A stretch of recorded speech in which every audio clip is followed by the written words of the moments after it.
recess. I wish that I could be like the cool kids, 'cause all the cool kids, they seem to fit in. I wish that I could be like the cool kids, like the cool kids. Hey everyone, it's me, Beauty Sparkle 68. Today I'm going to be doing a back to school organization and study tips video. This was requested and I really wanted to reply to the girl that requested it, but YouTube is really stupid sometimes, and like not all of your guys' comments have a reply button, which really sucks because I really want to reply to everyone, and some of you have posted really sweet things or asked me questions and I like can't reply to them, so I'm really sorry. If I don't answer your question or comment, it's because like I want to but I can't reply to you. So if you want, you can follow me on Twitter and tweet me questions or ask me on Instagram or even on Tumblr, or you can private message me here on YouTube and I will reply to you guys because I want to make sure I reply to everything and answer all of your guys' questions. So yeah, just wanted to clear that up right away. Basically, in this video, I'm going to show you some organization tips, like different varieties of things, and also how I study. In school, people either use binders or a notebook and folder. I'm not really the type of person who likes to use binders. I do feel like sometimes they are more efficient than just a notebook and folder. For example, you can use a binder for every single class if you want to. I just personally can't do that. I think it's too much to carry around, and some classes you don't even get that much handouts where you would need a binder, but I would definitely recommend if you have block scheduling like I do. I decided to get 2 binders because we have 4 classes one day, and then every other day or like the next day we have 4 different classes, and like it switches out every once in a while. So like we have this 3-hour class, and then we have our core classes, and then like the next day we have like our electives, which is like Spanish, psychology, like, you know, different things like that. But like our core classes are on one. So it's like it switches out. It's really confusing, but if you have block scheduling, I recommend getting 2 binders, one for A days and one for B days, and I will show you how I set them up. And I didn't really know my schedule, so I didn't label any of the stuff because it's not set in stone. It could change because I did apply to my school later, but I do know the classes that I'm taking. I just don't know like the schedule format. But basically I'm taking intensive theme class, which is like English, social studies, and science combined into a 3-hour class. And basically you do projects, and you're in like a room with like 100 people, and then you like split up in different groups and you do projects. You like work together on things and discuss things, different things, and that class is every other day. And then I'm taking 3 AP classes, so prayers please. I'm taking AP Language and Comp, AP Psychology, and AP Biology. So if you guys have taken any of them, please let me know how they are, if they're horrible or if they're not horrible. And then I'm also taking Algebra 2 and Spanish 3.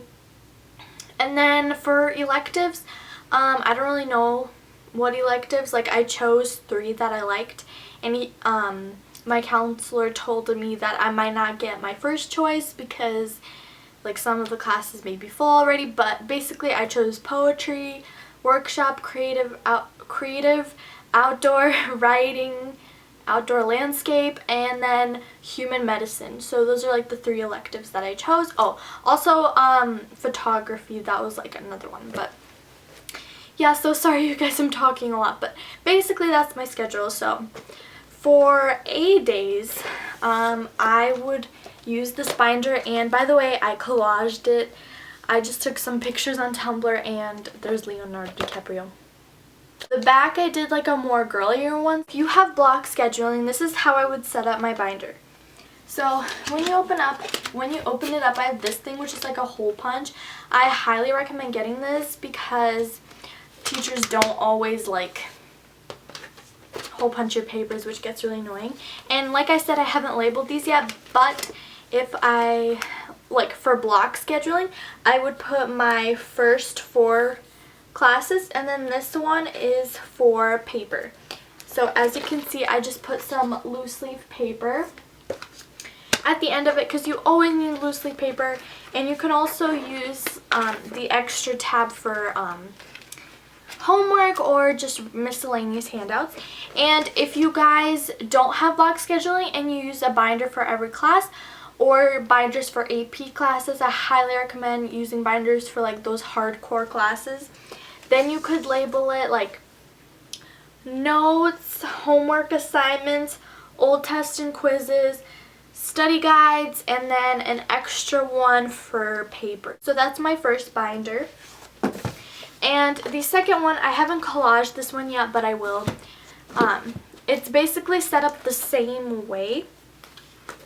So this will be for my B-Day classes, and like I said, I would label the other 4 classes, and then the extra one is for paper. But this one, I put a sheet protector that just looks like this. I had a lot left over from last year. Here you can put your syllabus, your class schedule. When sometimes our teachers would give us like a calendar of the whole month, and it would like list like huge projects, like your research paper is coming up, this test is coming up, you know, and like it'd be nice to put it in here. So that's what I would recommend. And also, do not keep your binders full. If you have papers that you're not using at the moment but you will need later, pick up one of these like file folders. You can get these for $1 at Target at the dollar spot. You can pick up a couple of them because this might not be enough space. But this has 5 sections to put things in, so you can just file away papers that you don't need, and then when finals come around or AP exams, you can take them out and study it. But keep this at home or in your locker so that you don't have to carry it around everywhere, so your binders will be neat and not full, because full binders are not fun. That's why I only get 1-inch binders, because then I can just file away my other papers here. Then for keeping track of homework, what I use every single year is just a simple folder for homework. And basically what I do with this is, on one side I will write homework to do, and then here I would write in Sharpie completed homework. So I would put like all the homework that I have to do, and then when I finish it, I can put it in here so that when this is empty, it means I'm done. So, I don't know, it just motivates me to finish it, and this one's really cute. It has sparkles. So pick up a really cute folder and use it for homework. This just works for me. You can also get one of those like 4 pocket folders, or you can even, I would recommend using like this for your homework, labeling all your subjects and then just putting your homework in. That might be a little bit more organized than this, but this works for me, and if you're good at keeping track of things, then you can definitely do that. In the binders, I would keep really important papers and different things like that. But as for notes and other miscellaneous handouts, I like to have a notebook and folder for each class. So basically on my A days, I would, or B days or whatever, I would carry this the whole day, and then I would carry a notebook and folder. So this is going to be for my AP Bio class, I'm pretty sure, and I would recommend, if you have an AP class, to get a more heavy duty. It has more sheets than the average notebook, and it's a lot bigger, because in AP classes, I heard at least, in some of them you have to take a ton of notes. So I just have like this really pretty one, and then a folder to keep random handouts, or you can keep homework in these, or loose leaf paper. This one one is going to be for my AP psychology class. This one's going to be for AP language and comp. And if I run out of notebook room, then I have an extra pink one. I have red for Spanish 3, green for my 3-hour class. For math, I have purple, and I like to have a graph paper notebook for math to do problems on, and then a normal notebook for for notes. To organize your homework assignments, you've probably heard people talking about this a million, infinity, 100 times, but it is to get a planner, and I highly recommend one. Or you don't even have to get a planner. You can just get a notebook, a little one, or like one of those memo pads or legal pads, and you can just write to-do lists and write your homework, and then you can check it off. I promise if you keep track of all your homework assignments, you will do so much better in school. As for studying, this is how I study. Okay, you guys are gonna be like, are you being a hypocrite right now? Because I always study for tests. Any test, even a final. I did that for a final, honestly. I studied for it the night before, and I just crammed the whole night, and like sometimes it worked, sometimes it didn't. Like, I'm the type of person who works better under pressure, and some people do. So I'm not gonna tell you not to cram or to cram. I'm just saying, like, figure out what works best for you. Like, try cramming for like an easy test, like a Spanish test or something that you're really good at, or like a math test that you can't really study for. But I have to study for math because that's not my strongest subject. So if you want to study for math, go online or go through your worksheets or class assignments or homework assignments and look through your textbook and see the math problems that you're not really like good, and just practice them. Keep doing them over and over again. What my dad would do is he would write out different problems for me, and he would have me solve them, and then he would check them, and if I got them wrong, I would do it again until I would get it right, and that really helped me. You can do that on your own, or ask a parent or a friend or sibling to quiz you. That really helps. And you guys have probably heard this a lot too, but note cards. Note cards are so helpful. Note cards are so helpful for studying, but I don't use note cards for everything. I only use them for simple vocabulary because it just doesn't work for me for longer definitions. I just can't like memorize it that fast.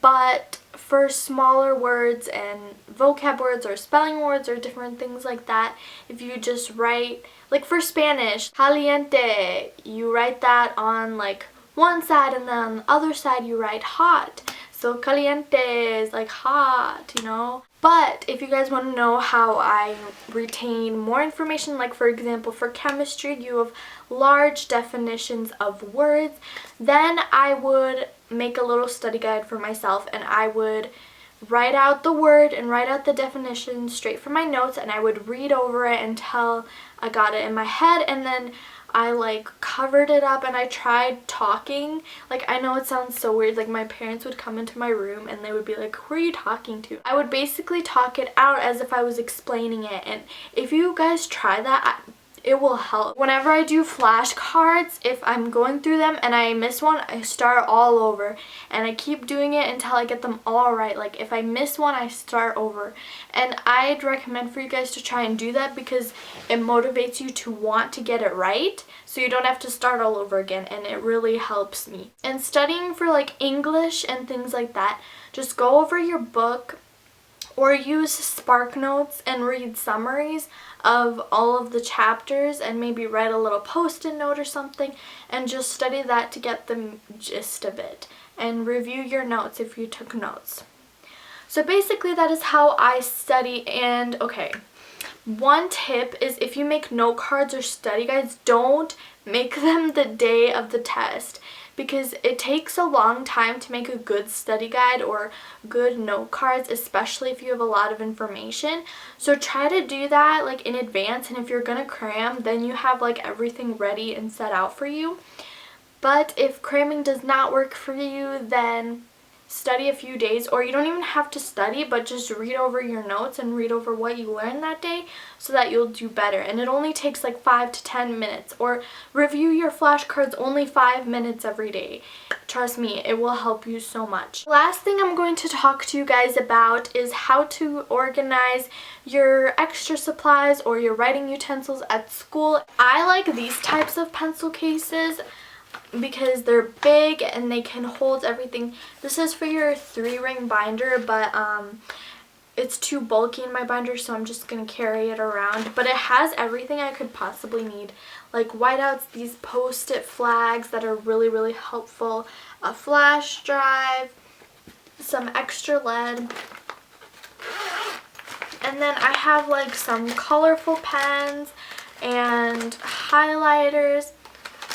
And I would highly recommend using colored pens for notes. Those are all my tips. I hope you guys enjoyed this video. Give this a thumbs up and comment down below and tell me if it was helpful, or if you have any other study tips that you would like to share. Leave the comments down below. Thank you guys so much for watching. I love you guys so much, and I'll see you in my next video. Bye.